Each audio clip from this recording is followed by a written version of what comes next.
زما د ایمان او د عقیدې ډېرو معززو حاضرینو او مسلمانانو ورونو، الله تعالی د آدم علیه السلام نه زمونږ د پیغمبر صلی الله علیه وسلم د پیغمبرانو یو عظیمه سلسله چلولې ده چې دا په 1,40,000 پیغمبرانو مشتمل سلسله ده. الله تعالی دا پیغمبران انسانان را لېږلي پر رسول الله صلی الله علیه وسلم د مکی والو اعتراضونو یو اعتراض داو کته پیغمبر وې نو بیا په ملائکه وې مونږ انسان پیغمبر نه مانو. الله ورته قرآن کریم کې جواب کوي کپه دې ځمکه کې ملائکه اوسېده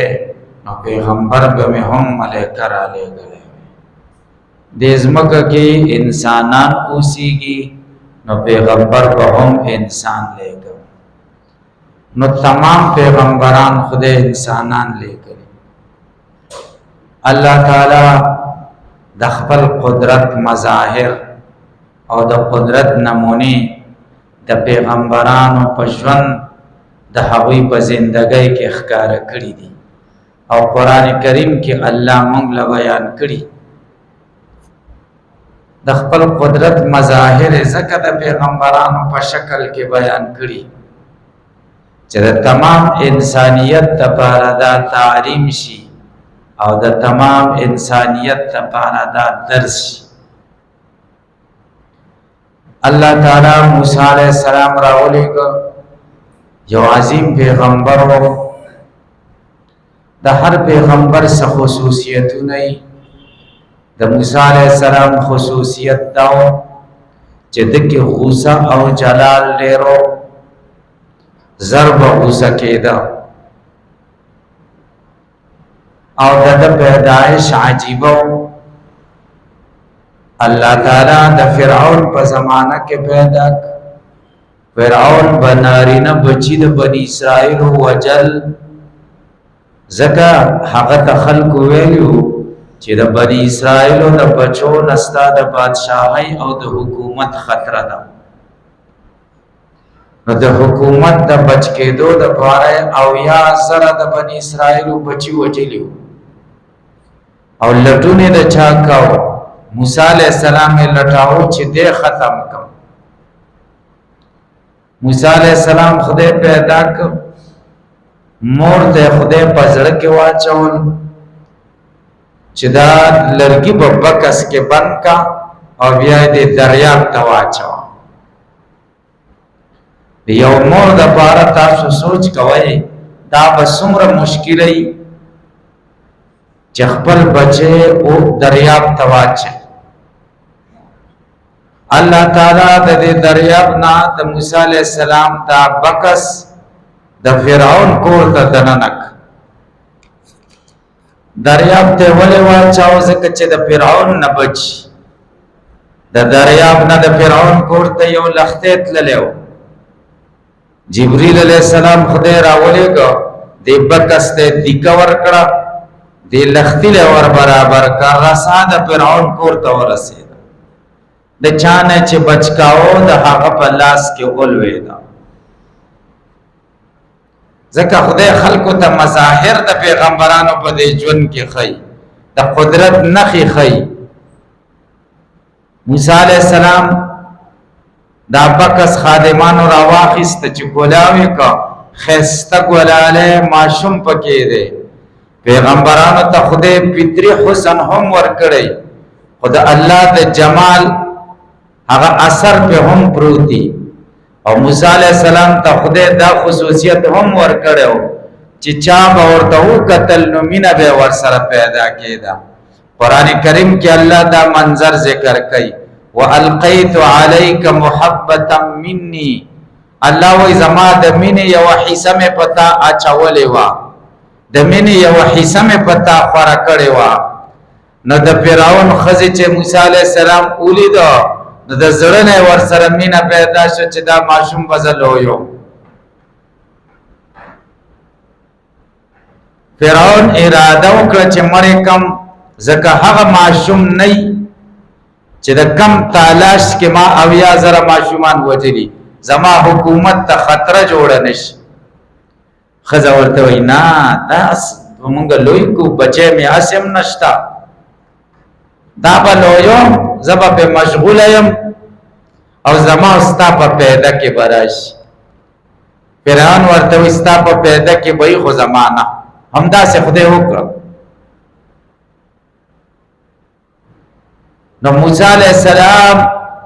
پس فرعون او یا زرا ماشومان وجلیو موسی علیہ السلام د فرعون په کور کې لوی شو په نازونو نعمتونو کې په قسمه قسم خوراکونو او لباسونو کې خدای لوی کړ الله تعالی موسی علیہ السلام د فرعون په کور کې لوی مور ورپسې خپه ده الله تعالی مور ته زړه کې واچول چې ته مخه پکېګا دا بچي به بیر ته تعالی راضي ستا په غي کې وای د موسی عليه السلام مور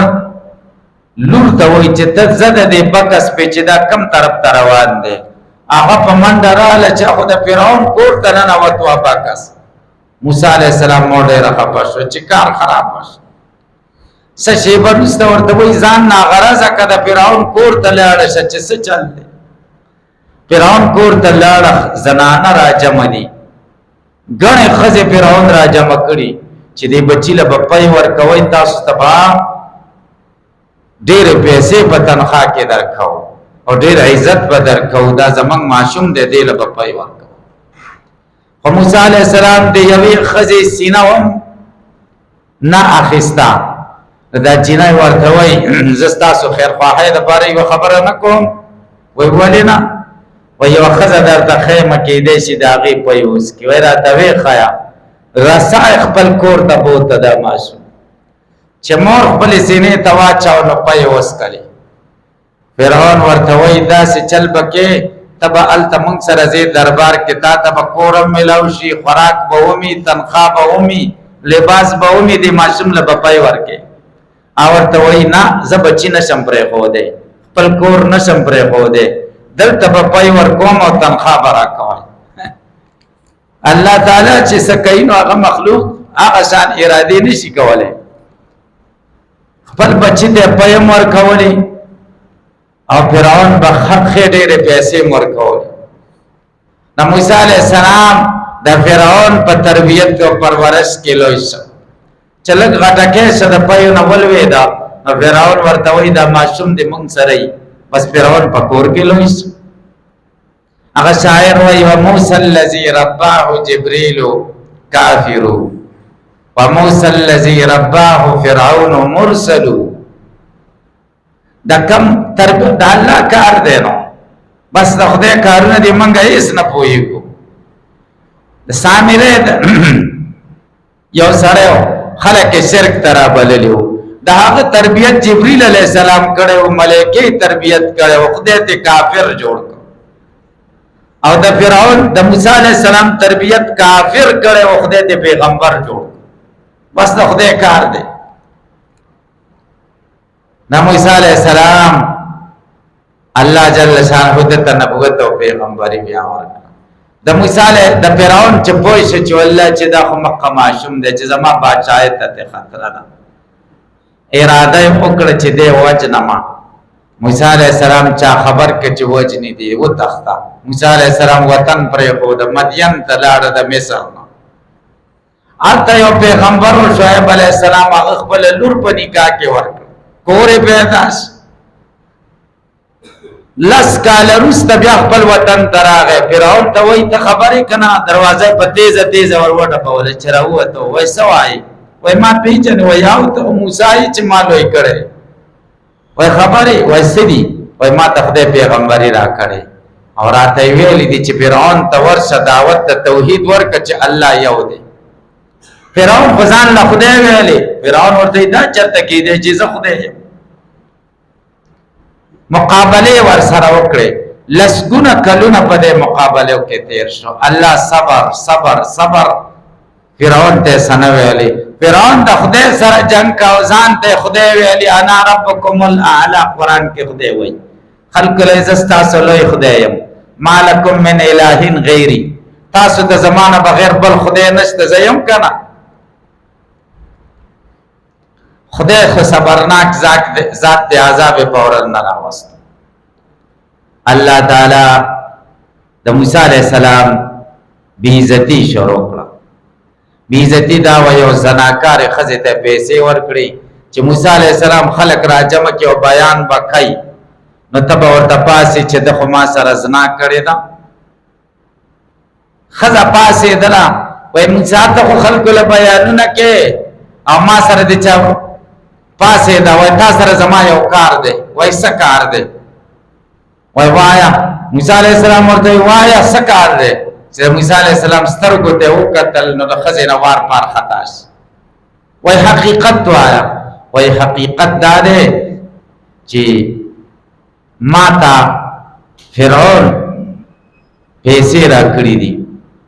او قارون مال پیسې را کړې دي او دایره ته ویلې دي چې په موسی علیہ السلام باندې تهمت وکا چې ما سره زنا کړې ده او زما به حیايي کړې نو موسی علیہ السلام صح غوسش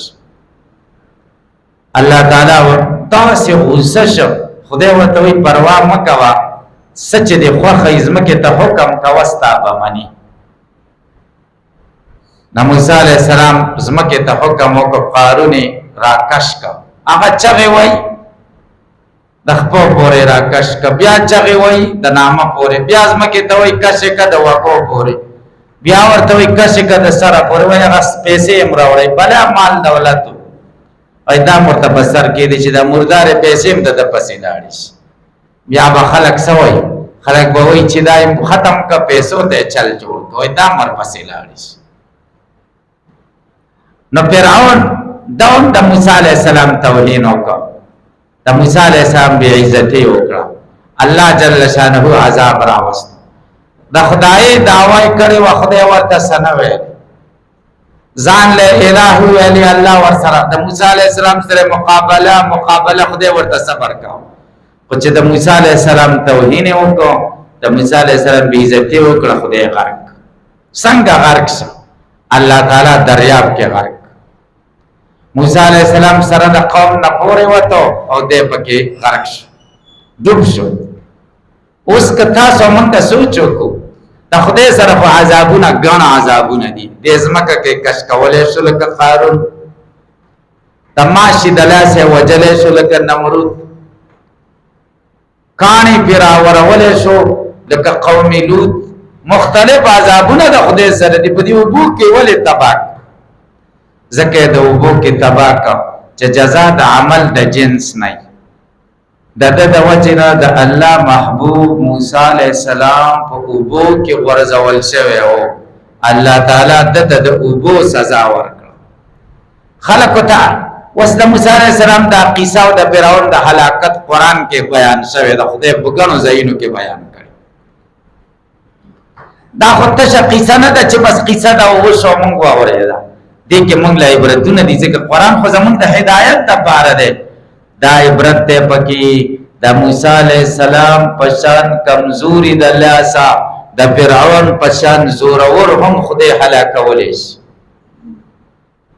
د موسی علیہ السلام پشان کمزوري چې څوک ور سره نشتا هیڅ شی ور سره یکی تنها دي د لاسا الله تعالی داسې خلق خدای غرقولې شي او تباہ کولې شي او الله تعالی جزاء خلق ته خی چې خدای داسې جزاګانې زور ورونه خدای داسې جزاګانې او بدلې ورکړي الله تعالی دا پیغمبران را لېږلي دي د پیغمبرانو واقعات موږ له بیان کړي د خپل قدرت هغه نخې پکې موږ له ښودلي دي د مظاهر د قدرت الهي وایي د الله د قدرت مظاهر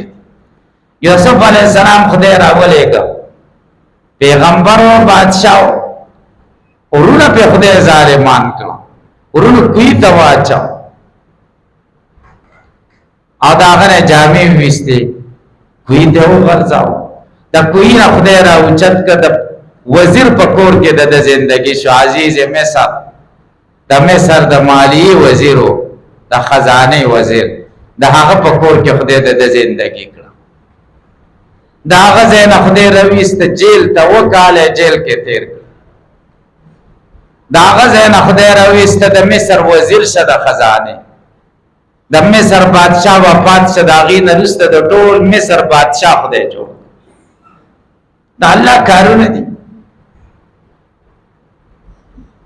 په دې دوران کې سلويخ کلونه تیر شو. د مصر بادشاہ دی. پلار یعقوب علیہ السلام کنعان کې د فلسطین کې او شام په خوا د دې نوم کنعان او د مصر او د فلسطین په منځ کې د 2 میاشتو د خوانو د مزل پیادل مزل دی. 2 میاشتې مسافر. نو چې کله یعقوب علیہ السلام ته خبر را لېږي نو خپل قمیص ورکا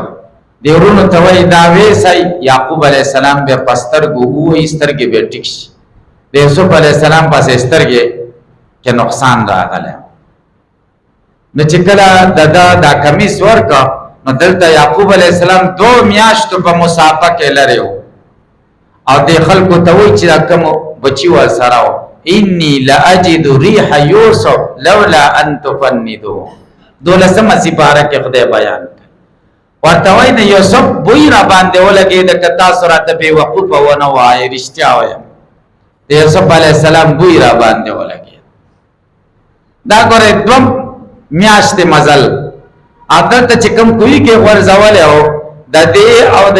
یعقوب علی السلام د کور په منځ کې شپږ میله مسافه ولکه مزل. الته د یوسف علی السلام بوی په نه لګیدا او اوس په ولګیدا. ادا فارسی یو شاعر دا منظر بیانای وای ز مصر بوی پیراهن شمیدی چرا در چاه کنعانش ندیدی. چې د مصر نه د قمیص بوی محسوس کړه د کنعان په کوی کې دی ولی نه لید چې داسې عجایبات ته خدای درکای. نو هغه ورته سوای هغه ورته وای حال ما برق جهان است گه دیده و در گه دیگر نهان است. وای زمونږ حال د ورېځې د پړق پشانې د برېښنا پشان. کله برېښنا وشي هر شی سړی ته ښکاري او چې برېښنا ختمه شي بیا خپل سره څه پروت یا هغه ورته نه ښکاري. نو خدای مونږ له کله معجزه خارق العادت کار راکړي نو بیا دومره لرې کې څیز راته ښکاره شي او کله داسې شي چې خپل سره یو شی پروت یا هغه راته نه. ځکه پیغمبرانو معجزات دا خو د پیغمبرانو په اختیار کې نه خدای ورکړي. خدای ورکړي. نو اوس الله تعالی دا منظر خلقو ته خیچ دا قصه نه ده چې تیر شو. الله تعالی وکړه قصه د یوسف علی السلام 12مه پاره کې او د 14مه په حصہ کې ذکر کړي سورۃ یوسف. الله تعالی دا مناظر خلقو ته خی چې الله جل شانه مصیبتونه په پیغمبرانو راوستي دي. ولی ځکه که دا مصیبتونه په نه راتله نو خلق به ورته خدایان وایي پیغمبرانو ته چې دا خدایان دي. یهودو په پیغمبرانو ته خدایان ویلي، نصارا او عیسی علیه السلام ته خدای ویلي. الله تعالی 14مه سپاره کې سورۃ نازل کې سورہ مریم د ګڼو پیغمبرانو ذکر پکې خدای وکړ. هغه پیغمبرانو ذکر کړ چې په کومه دنیا کې مصیبتونه راغلي. نو عالمان وی خدای خلق لخی چې په دوی مصیبتونه راغلي خدایان نه دي. که خدایان وي نو په خدای خو مصیبت نه راځي کنه. تاسو ورته څنګه خدایان وایي؟ دوی ته انه مصیب بالمصائب، دوی پر څومره ګڼ مصیبتونه راغلي. نو د پیغمبر ژوند زمونږ لپاره یو نمونه ای. الله تعالی دا واقعات د نمونه لپاره ذکر کړي. دیم د یوسف علی السلام په واقعیا کې دا نمونه موږ ذکر شو چې الله تعالی دا څه کولای شو چې یعقوب علیہ السلام د یوسف علیہ السلام نه د جبرئیل په ذریعہ خبر کړي وي. د جبرئیل علیہ السلام را لېږلې وي ورته ویلي وي چې پروا مکه و یوسف علیہ السلام خو د مصر بادشاہ دی او تور پسې دلته جړاګانې کې خو خدای داسې ونه کړ. ولې ځکه په یعقوب علیہ السلام بیا امتحان نه پورا کېدا. الله دا اراده کړو چې 40 کال د په امتحان کې تیر کی. بیا خو امتحان نو